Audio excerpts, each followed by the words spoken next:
Welcome to Mecha Nation's OverBoost, a podcast interview series featuring discussions with mecha game speedrunners about their interest in all things mecha. I'm your host, PMC Trilogy, and with me today, still in a dream, is Pythonicus, known for speedrunning many Metal Gear Solid games, and for really being active in the community and having done a lot. Recently, I think you had done a GDQ hotfix for Metal Gear Peace Walker, which is really cool. How are you today? Oh, I'm fantastic. It's a lovely evening, nice and chill. Just taking it easy. Great to hear. All right, so let's go back to the beginning. So we're dealing here with mecha stuff, with speedrun. I did want to ask, have you watched mecha anime? Are you into anime? I have no idea. So I'll admit that I've fairly little experience. I've watched some of the standard stuff like Full Metal Alchemist, but in terms of like mecha stuff, I'm pretty sure the only thing I've actually watched with mecha in it was like the original trilogy of compilation movies for the original Gundam series. Oh yeah, what context did you watch those in? It was like 4 or 5 years ago when YouTube had them up for free. And I was actually very curious because up until that point, like the most I had watched of Gundam was whatever junk show they had on after like Code Lyoko in the afternoons on Cartoon Network. Oh goodness, when would that have been? I'm trying to think because I'm not familiar with Code Lyoko, so I can't say when that would have been on Cartoon Network. Early 2000s, I think. If I'm remembering it right. Okay, no, that's about right because.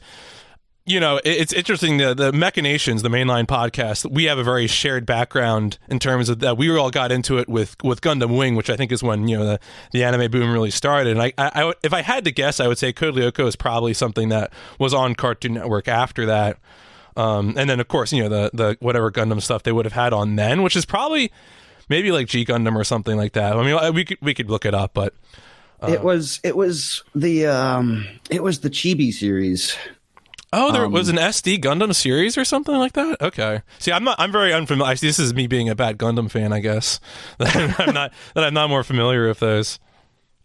Like, I remember it only faintly, but yeah, it was like summer afternoons. I would spend my time like watching, like I would watch Code Lyoko because I was actually very into that. And then either before that or after that was the Gundam show. Right. It was like the 3D chibi models and whatnot.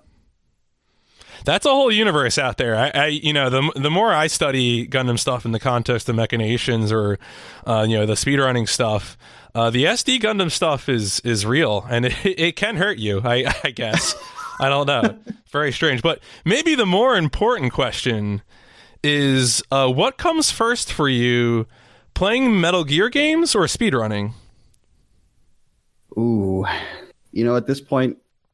At this point, it kind of goes hand in hand because I've played most of them. Mm-hmm. I've played most of them casually quite a number of times. So like now, like whenever I boot up a Metal Gear game, it's like, all right, which one do I really want to speedrun at the moment? Mm-hmm. But I mean, like historically, were you playing the Metal Gear Solid games as they came out when you were a kid, or was this something that you really only have come to in the past, 5 years or something? Oh, okay. No, I misunderstood the question. So my first experience was Metal Gear Solid 1 in, I think it was 99 when I got to it. And that I wasn't speedrunning back then. Well, but, I mean, not many people were, to be fair. I think it was like the Quake community, right?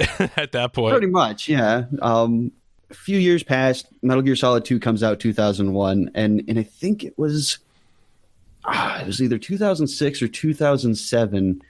My family and I had just moved, and I had my PS2, I had my copy of Substance, and the one thing I didn't have was a memory card. So I would legitimately just sit there and just play Metal Gear Solid 2 over and over again, trying to see how quickly I could do it on like very easy.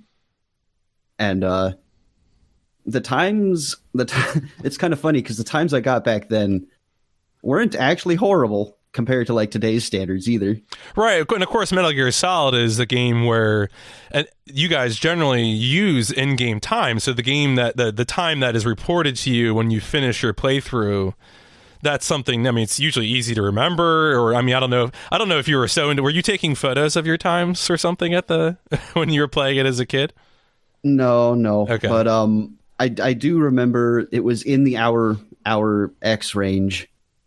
So I mean, that's really all I need to remember. Right. No, for sure. I do have to ask in regards to Metal Gear Solid 2, did you have any interaction with the famous Metal Gear Solid 2 demo that came with Zone of the Enders 1? I did not. Okay. No. My first experience was actually, I believe, it was either a PlayStation Magazine demo disc or a Pizza Hut demo disc or something, but it was a demo specifically with MGS2 on it. And so it sounds like from there, then you had been playing Substance. Did you keep up with? It's interesting to me when I was studying the speedruns some of the runs that you had forwarded to me. Some of them were games that I am deeply unfamiliar with. And in particular, I was never a person who played the handheld games, or the games that were, I should say, initially released on handheld. Were those games that you were playing around the time of launch, or were those games that you came to later? So, yeah, Portable Ops was the first Metal Gear Solid game, and that is an important distinction because Acid actually came before that. But Portable Ops in 2006, I had a PSP, and I would...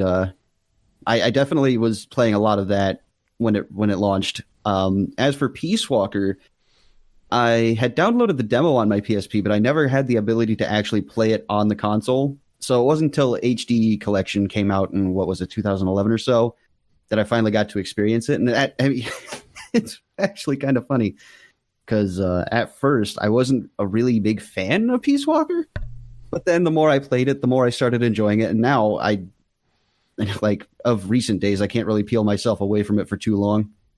Cool. So, all right, so that's bringing us forward in time, and you said 2011, so now we're getting to the period of history where things like Twitch and broadcasting speedruns exists. What is your first speedrun?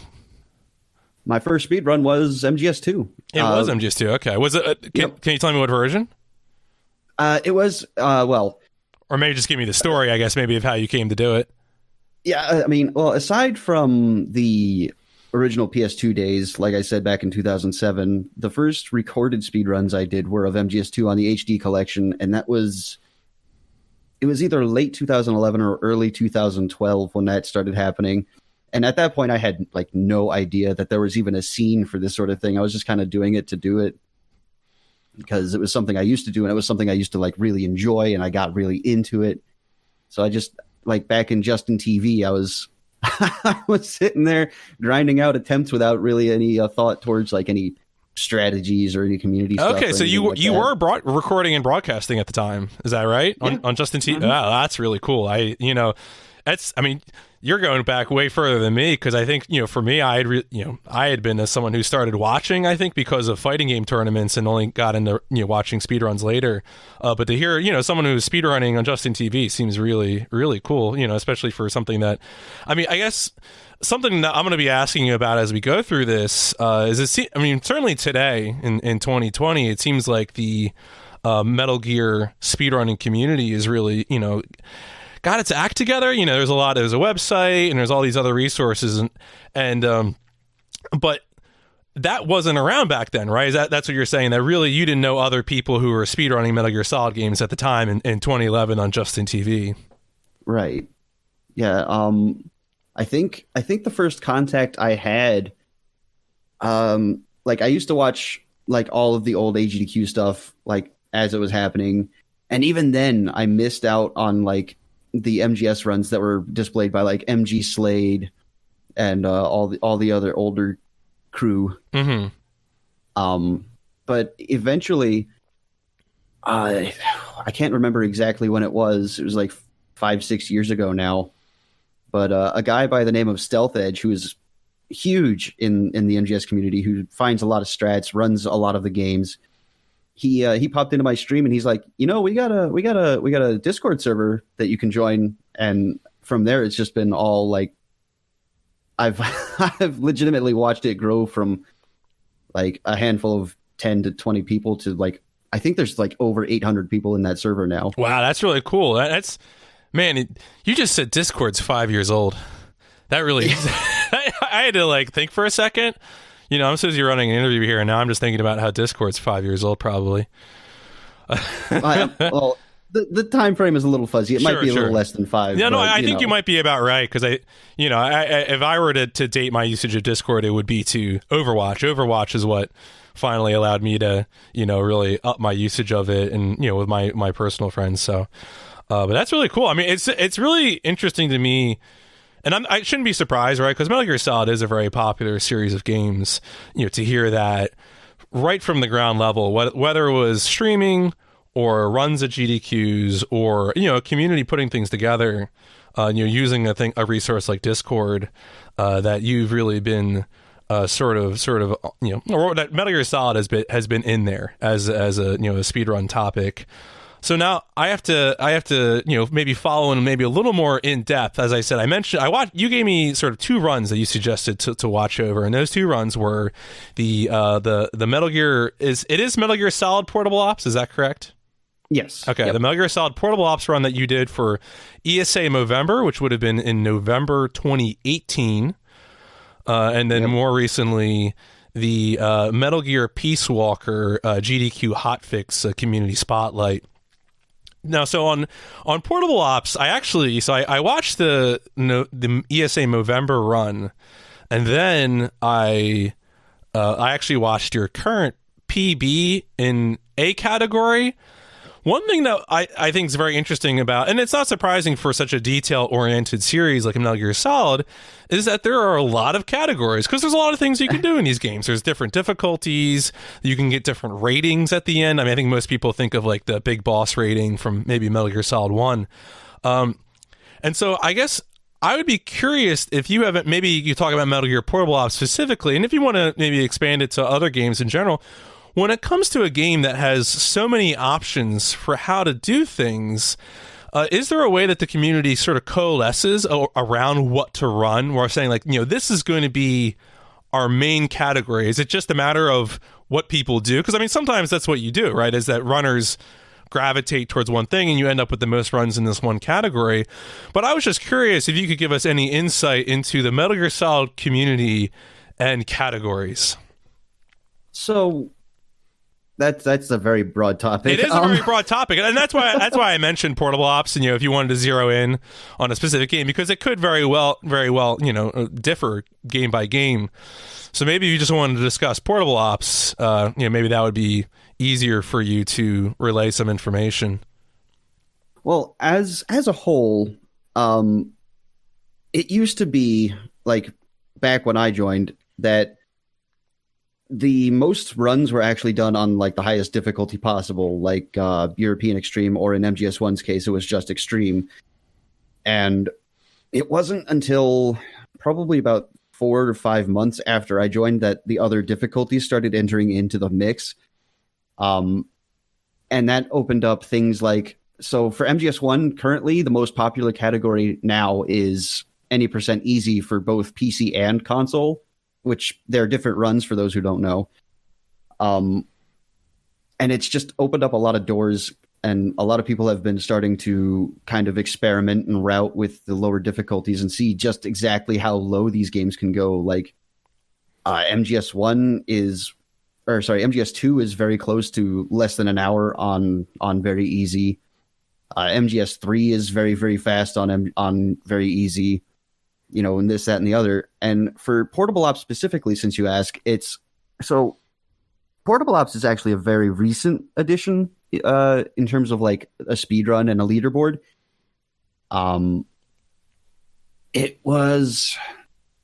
There's 2 main categories. There's Tsuchinoko, which is a rank obtainable in the game. Is that analogous to like the best rank, like a big boss rank, or is that? It's a little bit more than that. So Tsuchinoko is like a perfect 0 run or a rank 1 run where you don't get spotted, you don't leave any bodies around, you don't continue or anything. But there is a rank higher in Portable Ops so Portable Ops actually also ranks how many soldiers you recruit during the playthrough. And in order to get the true rank 1, you actually have to recruit 100 soldiers during the playthrough. And for the speedrun, that's just a no-go because recruiting an MGS and NPO is like really, really slow. Yeah, so that was an interesting thing. Knowing nothing about Portable Ops, but having played Metal Gear Solid 5, I recognized the idea of recruiting soldiers in a Metal Gear Solid game. But in Metal Gear Solid Portable Ops, the recruiting requires you to physically drag a soldier to a truck. Is that right? Yeah, okay. there's two methods to it. You can either drag them straight to a truck, or a couple of missions after you're introduced to that idea, they introduce the idea that you can drag them to a comrade who's in a box, which requires more explanation, of course. Sure. So in Portable Ops, you can set up your sneaking unit with up to 4 members per team, and you can send a team out to go and accomplish objectives in the game, or this, that, or the other.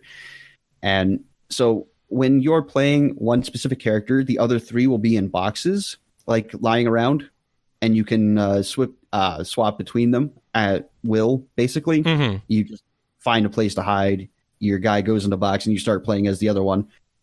And what you can do is you can actually mass up a pile of bodies unconscious bodies, of course, next to a box, and then call a certain frequency on the codec, and then the guy in the box will go drag everyone to the truck for you. You can just keep on going. Okay, all right, I got you. So you're sort of, I guess, slightly automating the process a little bit. Yeah. Okay. But it still takes quite a while, though. Mm-hmm. Now, watching the Metal Gear Solid Portable Op run, it seems like your bread and butter technique is running into people and then rolling to knock them down. Is this as fun as it looks? It absolutely is. So, Portable Ops is built on like a stripped down portable version of the MGS3 engine, and if you've ever played MGS3, or more specifically, if you've ever speedrun MGS3, you know exactly how ridiculous Snake's roll hitbox is. That thing extends well away from him. He's got, the way I like to explain it is he's got such thunderous thighs that the force of them just smashing together while he's rolling just sends people flying.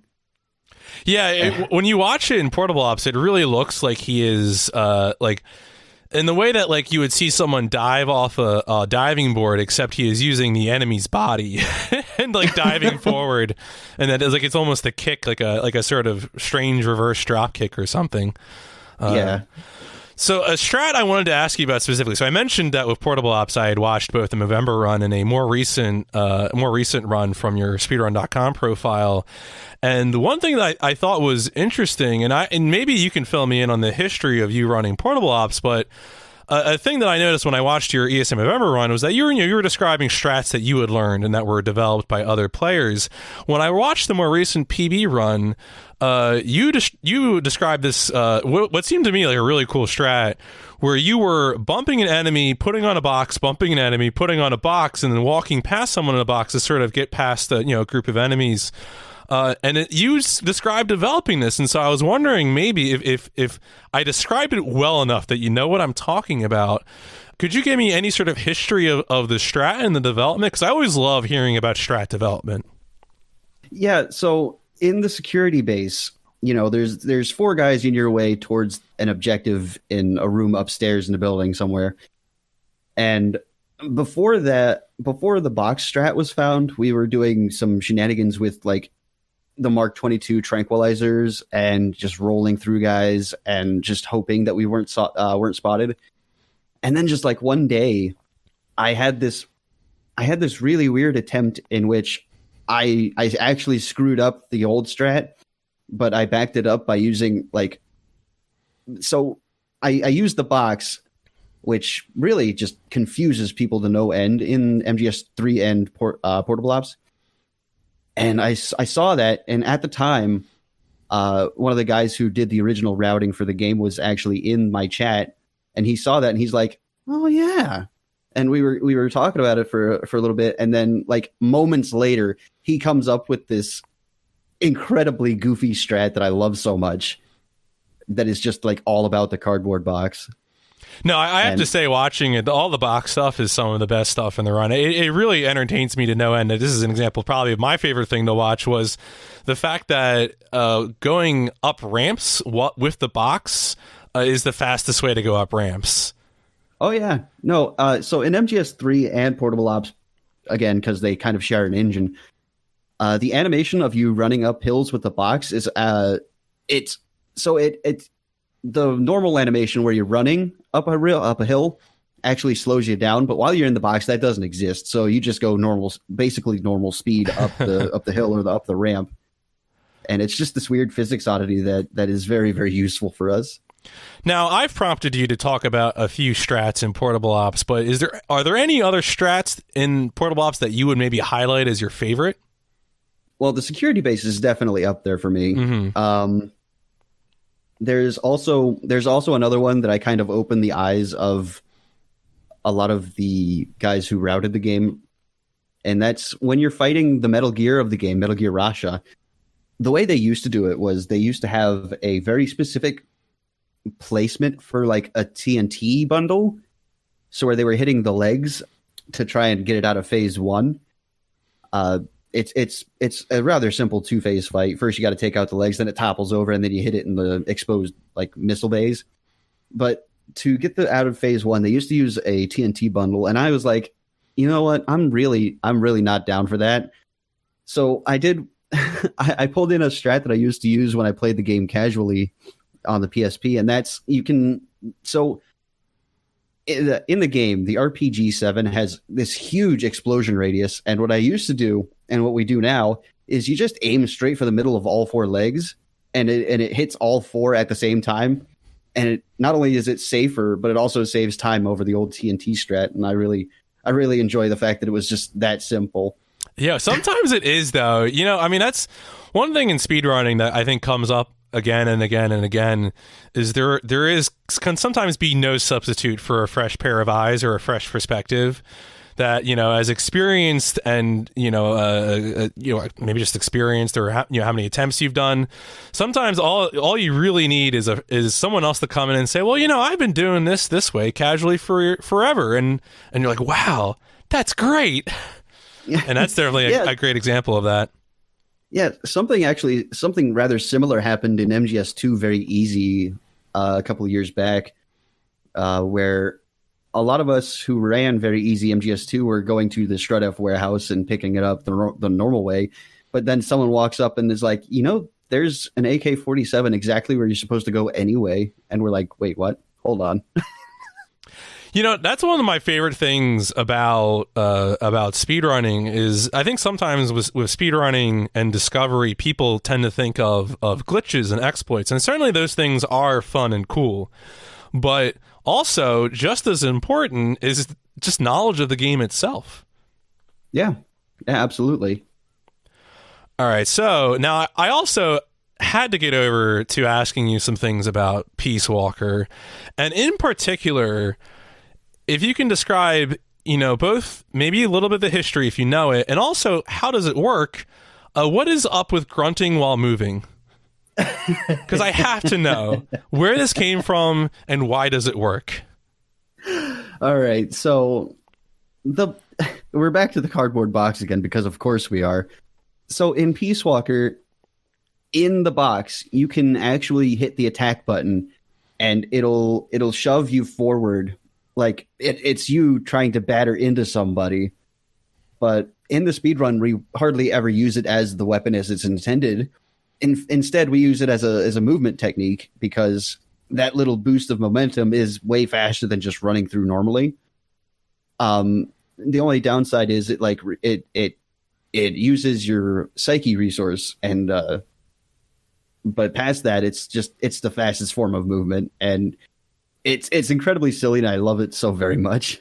So you're basically you're sort of attacking the box from within, but I guess whatever the properties of that are, it doesn't affect the box. You're not destroying the box. The only thing you're destroying is your own psyche. Well, it's less attacking the box itself. It's more attacking with the box, using the box as a weapon. Yeah. That actually leads me to a battering ram. Mm-hmm. Okay. So that leads me to another question, which one of the revelations that I thought was shocking about Peace Walker was that that the box can actually like become, maybe this is true of other games and I just don't know, but there's a part in Peace Walker, which I should mention, that the Peace Walker speedrun that I watched was a co-op speedrun between you and Mini Omega King, I think, right? Mm-hmm. Yep. And one of the things that happens in that is that you use a box as a platform to get over a wall. I mean, of course, Metal Gear Solid, everyone thinks, as I think you often mention in your commentary, is a platformer series, of course. Yeah, definitely. Absolutely. And so it was amazing to me that you could actually use, it's almost like sort of consume a box to create a platform. Is that specific to Peace Walker, or is that something that comes up in other Metal Gear Solid games? As far as I know, it's specific to Peace Walker. Like, as far as I know, you can't place a box, or in MGS4's case, the barrel. And I'm pretty sure you can't do it in 5, although there's a whole other set of shenanigans you can do with a box in 5. But yeah, no, I think Peace Walker is the only one you actually set one down and you can climb on top of it to get some extra height and hop over walls and stuff. Now, with Peace Walker, is that a game that you've also been focusing on, like with Portable Ops, or because you mentioned that Peace Walker is sort of your jam right now? That you had started out not being so hot on it, but that it's this game you can't go away from at the moment. Yeah, I've been very heavily focused on Peace Walker lately. In fact, part of the reason why is that I kind of spearheaded a project involving Peace Walker and bingo. So I've been kind of focusing on the bingo aspect, but also trying to improve myself in the game itself as well. Do you have a goal that you're working towards at the moment? So on the board for first ending new game, the fastest time is currently a 2-hour time, or a sub 2-hour time, and that's something I've been really interested in trying to get for myself, is to put a second one up there, because Valissa currently has like a 1:57, I want to say, and then the next one down is like a 2-hour 3-minute or something. And so I want to kind of bridge that gap a little bit if I can. Like, not necessarily go for the record or anything. I just want a sub 2-hour time. Sure. No, I mean, absolutely. Honestly, I find that like those sorts of numbers, I think, are good goals to set. I know certainly I had similar experiences with a game and getting under 1 hour. So that's certainly no, but I think that's the way it works, right? Is that you set those kinds of goals that are maybe that fit your needs, really. I mean, that's the thing with speedrunning too, is that it can be so individualized that it doesn't have to be. It's not always about world records, folks. Remember that. It's really, speedrunning can be what you want it to be. So now maybe let's pull back a little bit. Obviously, we've been focusing on Portable Ops and Peace Walker. Are there other strats? Because I know at this point you've done anthology runs, right, of the Metal Gear Solid series. Are there strats that you would like to just highlight, just to talk about, maybe things that you developed, or also things that you just really enjoy doing?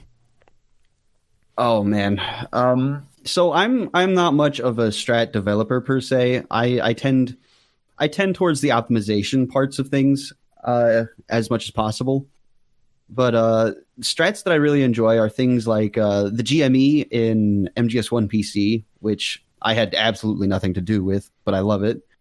And it's basically, so the way the PC port works of MGS1 is that it introduced hotkeys, which the game was not meant to support at all. So basically what you can do is you can equip the PSG-1 through a hotkey, and while you're mid animation of lying down with the PSG-1, you can swap to like a chaff grenade or whatever, and that will, it basically, in as simple a terms as I can manage, it basically transfers the either incredibly reduced or removed hitbox for Snake, and allows you to get away with murder. Basically, it makes you invincible. Certain states allow you to like break triggers entirely. So we use that a lot during the PC run, or the PC any percent run, just to like skip bosses, go out of bounds. It makes the stair climb several magnitudes easier. And it's all sorts of things like that. Another strat that I really like.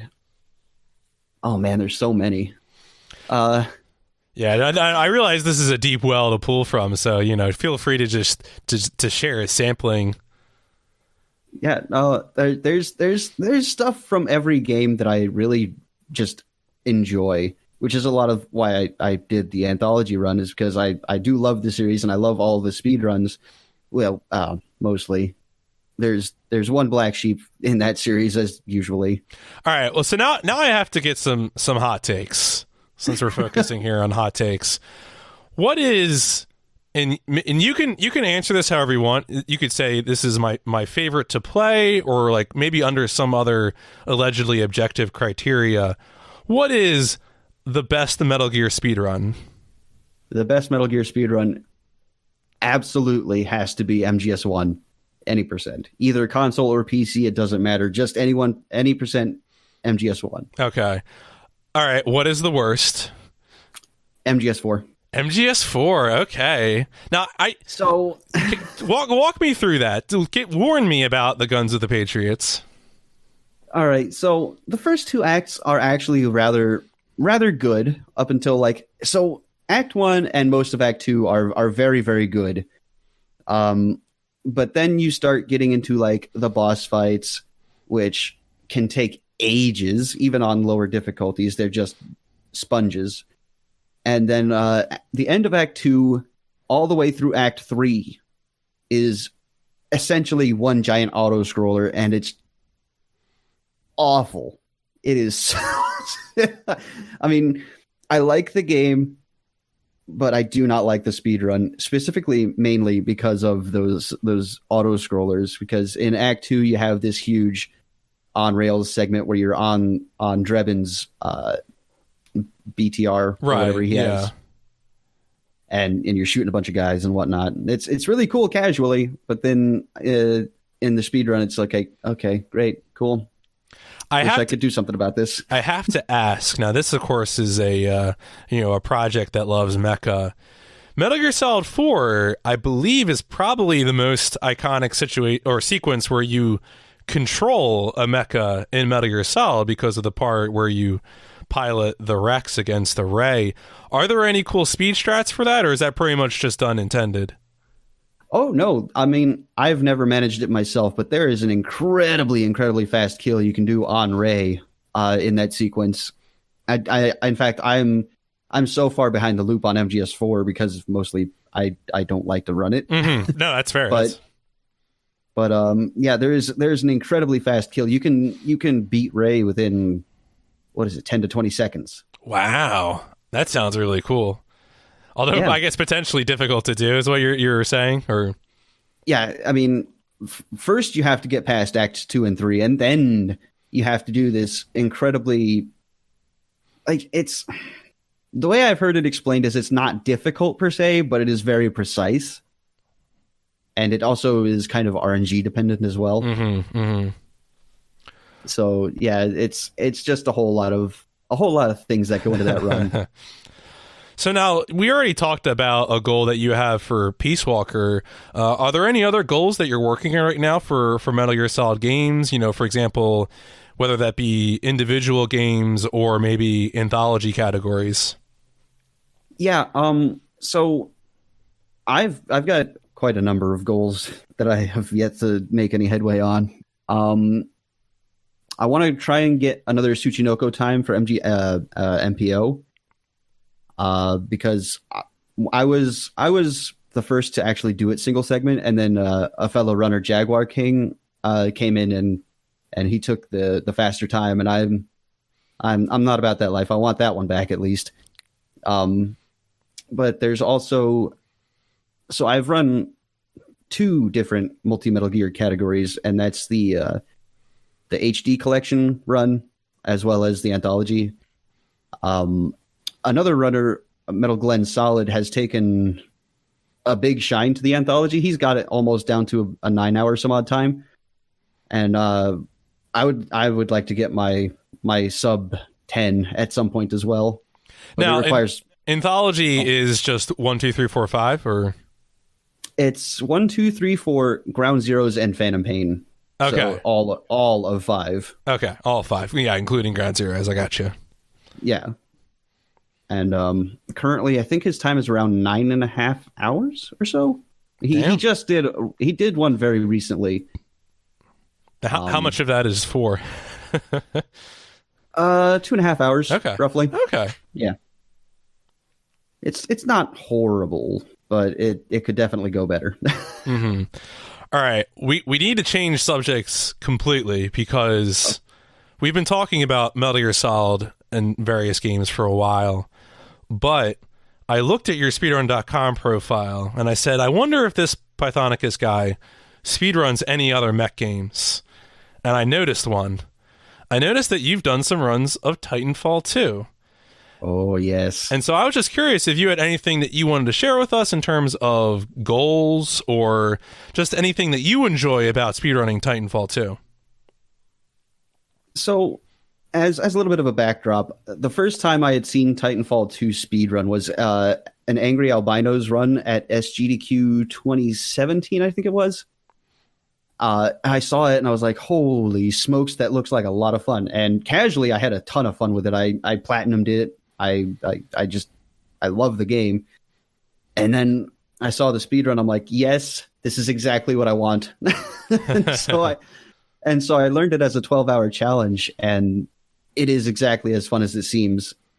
And I love the run mostly because of like the movement is so hectic, and you have to be like on top of it at basically all times because it's a very momentum based game. And there's you do things like it's on a modified source engine, so you have air strafing and bunny hopping as a significant portion of the movement, because in a source game, if you're pressing W, you have a movement speed cap. But if you're not pressing forward at all, that cap doesn't exist. So you can go as fast as you like. So that's where a lot of the air strafing comes in. And in Titanfall 2 specifically, there's something called slide hopping, which is basically bunny hopping, except it gives you a little bit more leeway because you actually have a slide animation to fall back on, which conserves a lot of the momentum when you land. So it's a lot of that, and just it's so when a section goes so cleanly, it just feels very, very nice to do. So it's almost like I whenever I watched Titanfall 2, and certainly I think both of us hang out a bit in maybe Brian Ada's stream, for example, as a Titan, someone who does runs of Titanfall 2. And the thing I noticed is that it definitely, because of the movement and because of the high skill ceiling of the movement, that there is really this performance aspect to it. Obviously, I should say video games and athletics in the same sentence, but there is certainly, I think, the intensity has that sort of athleticism feel to it. Definitely, yeah. No, I mean, not only does it look impressive, but like you have to constantly be aware of how your fingers are moving on the keyboard for the PC run. Like I said, you can't really press W while you're doing your strafing and your slide hopping. Otherwise, it kills all your momentum. Just drop right out. Yeah, and there's also several tricks in the run that are very spectacular, and I think the keynote trick of Titanfall 2 would have to be like the super fastball in the Beacon Chapter 2, where you use a glitch called Moon Boots, which is you get out of your Titan as he's kind of using the brute loadout's float, and that reduces your gravity on your pilot movement as well. And basically, you use that when BT, your Titan, throws you, and it just flings you so hard that you're basically able to cross that entire canyon in one go. And that is like the glitch itself to start that. The Moon Boots is not a particularly difficult glitch to get and understand and to perform. But to actually get a very clean super fastball, it is so intricate that you have to be very conscientious of not only your movement, but any backups should something go awry, you know? Cool. Now, I love it when so many different things come together to really make something like that possible. Because, when you're describing, you described really a bunch of different systems, but then, it all comes together to what? A robot chucking you really hard across a canyon. And it just looks real good. Yeah, definitely. So let's go into some general stuff here. Do you have a favorite mecha? Oh, you would expect me as primarily a Metal Gear runner to say to claim a Metal Gear, but I think I really have to say BT from Titanfall. Ooh, from Titanfall 2. All right, a vote for BT from Titanfall.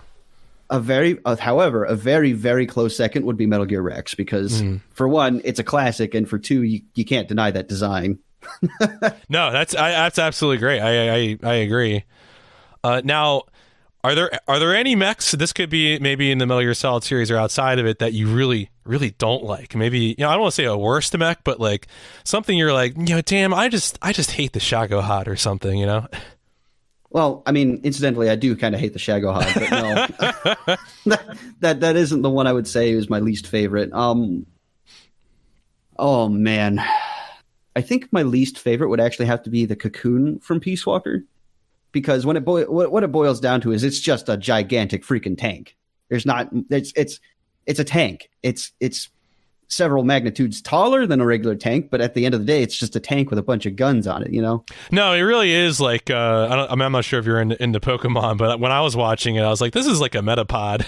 Like, this is this is just the most boring Pokemon, and instead you made it into, the tank with the AI pod on it. Yeah. Now, this is a weird one, but this is one that I can't help but ask, because I'm always someone who likes names and naming things.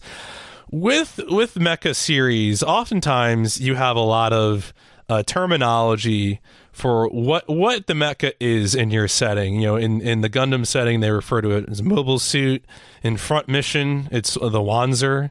In Steel Battalion, it's a vertical tank. Would you be able to say that you have a particularly favorite name for mechs in a series, like a type, a type of name, like maybe Orbital Frame in Zone of the Enders? I do very much enjoy like mobile suits or vertical tank or even Titan. In fact, I would go so far as to say that instead of choosing a favorite, I would actually say my least favorite is Metal Gear. Ah, interesting. Okay, now that's a good answer. I'm trying to think if I ever really thought of Metal Gear as a name for a type of mech, but I think that would be accurate. I mean, you probably know more about the lore of the series than I do. Is it fair to say that Metal Gear is a class of walking tank? Yeah, because you have, well, of course you've got your subtypes like Rex and Ray, or in a case, I suppose you could make an argument for Arsenal Gear. But overall, I would say like the main family, I suppose, is called Metal Gear. Mm-hmm, mm-hmm. And just something about the name just doesn't do it for me. Right. So I have a segment where I like to provide a question. So on my last episode of this podcast, I asked my guest at the time, Tapioca, I said, give me a question for the next guest. And the question that he provided me was, and you can choose the scope of this if you want to keep it the Metal Gear Solid series or if you want to go beyond that. His question for you was, what is the strongest mecha? I don't know if I'm well versed enough to actually answer that one. I mean, one of the staples of like mecha anime, from what I can gather, is that all of them have this super powerful ultra weapon or something that they've got hidden up their sleeve. Like in case like Metal Gear, you've got the big old railgun with a nuke attached to it, and like this, that, and the other. I don't know if I could actually pin down one that's like that far and away better than the others. Like to keep it to my wheelhouse with Metal Gear, Metal Gear Ray was built as built and billed as like the Metal Gear killer. But in MGS4, that's flipped on its head when you demolish it with Rex. And it's just like, well, I guess that title's kind of bust now, isn't it? You wouldn't go in for any of the vintage models? No Sahelanthropus? Oh, man, Sally. Sally would be a strong contender if I had to say, because I for one, I love its design, and for two, it is by far and away just due to the fact of how far video games themselves have come. It's the most detailed Metal Gear we've ever seen. But I still don't know how it would stack up against, like, say, something from one of the old Super Robot series or something like that. Mm-hmm. Sure.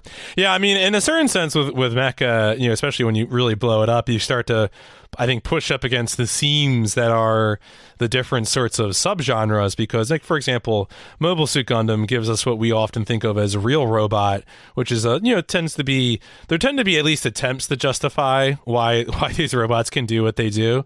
And then, in contrast to that, you'll have things that people refer to as super robot, where the how and why, no one really needs to worry about that.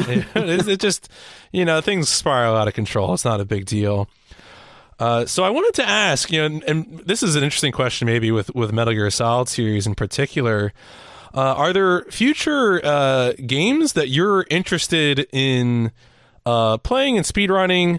I mentioned this being interesting in the context of Metal Gear Solid because, you kind of had a split between the main creator and the owner of the IP. So at this point, presumably future Kojima games are going to go in one direction, and if the Metal Gear license continues to be used by Konami, it'll be in someone else's hands. But even beyond that, you can talk about that if you want to. But if there are other games or series of games that you're interested in playing and watching in the future, I would be curious to hear what you have your eye on. So I tend to keep my eyes away from future releases. Mostly this is completely just something on my end. I don't like watching all of the hype shows or whatever you want to call them. Mm-hmm. Like, I'll keep a fairly vested interest in like the Game Awards or stuff like that, just to keep at least one finger on the pulse of what's happening. But I really don't know what's coming up for the most part. One of the games that I was looking forward to back before it released was actually Left Alive, because it had oh no! Oh my god, I'm having stress flashbacks. Yeah, this was before it released, and all the reviews came in on that. I saw the list. So of wait, you didn't buy it? I did not buy it. Oh, I totally bought it, dude. It sucks. Yeah, I saw the list of names and their credentials, and I'm like, holy smokes, that has the potential to be so good. And then I saw people were just so very disappointed. I'm like, no. Why? I do want you to know, maybe you already know this, but somebody did a speedrun of it. There is a leaderboard for it. So it's not happening soon, but at some point I'm going to boot it up again and I'm going to look into it, but that is content for another platform. Oh man, what a way to end this pod. Thank you for bringing up Left Alive and the reasons that we shouldn't have hope for the future. Well, so let me give you an opportunity. Certainly, if you want to plug your own personal channels, anything you're doing, and also since I know you are involved with the Metal Gear Solid speedrunning community, if you want to plug their stuff as well, please go ahead and do so now. Yeah, so I mean, I can be found all over the internet at this point by my name Pythonicus, which is Python and then ICUS at the end. On Twitter, there's an extra S there because someone took the original. Those jerks. As for Metal Gear speedrunners, you can actually find them at metalgearspeedrunners.com, and basically everything you could possibly need to find is there. We have our Discord linked there. We have a whole ton of resources in our wiki that is still currently being worked on. I will admit it's a very big project. We're still work in progress on that, but it's got all of our community information basically, and whatever you can't find there, you can find at our Discord. Awesome. That sounds really good. I remember there was a brief period of time where I was looking into MGS1, and it seemed like a really great Discord and a really great community. And I haven't quite stuck around there, but I've been following a lot of the Twitter accounts, since that's where I tend to be the most active. And I've been very impressed, not only with just the work you guys are putting into the series, but also just, it seems like a good community. It seems like a great group of people to get involved with if, getting deeper into how the Metal Gear Solid games work is something that you want to do. I think that about wraps it up. Do you have a final word? Oh, actually, wait a second. I almost let you off the hook. Before you go, you have to give me a mecha question for the next guest. All right. I'm gonna go less about the mechs themselves and more. I'm gonna ask, or rather, I'll have you ask, who is their favorite mech designer? Great question. That's a classic one. All right, that'll be good. To put this on even footing, mine of course would have to be Yoji Shinkawa. He's incredible. Yeah, I think I actually said this during the previous interview, but as always, when it comes to any sort of creative work, it means so much to really identify not only single people, not just directors, but also a lot of the other people whose work goes into those works. And for looking into mech things, whether those be video games or anime, the people who are the mechanical designers, that title typically refers to the people who are working on the designs of the various mechs, and they're really great people to identify, because I have found certainly that once you identify them, often that's a trail that will lead you to other works. And certainly, Yoji Shinkawa is one of those. I think Shoji Kawamori, for example, is the mechanical designer best associated with Macross, Armored Core, and recently Daemon X Machina. So that is always a great thing to highlight, and I will certainly be relaying that to whoever my next victim is. All right. Well, I think that is about good. I'm going to go ahead and wrap up. I want to thank you so much for sharing so much information with us, and thank you for coming on. No, absolutely. My pleasure. And thank you for having me. Excellent. Well, I'm going to go ahead and mash this R3 button so we can go on and boost out of here.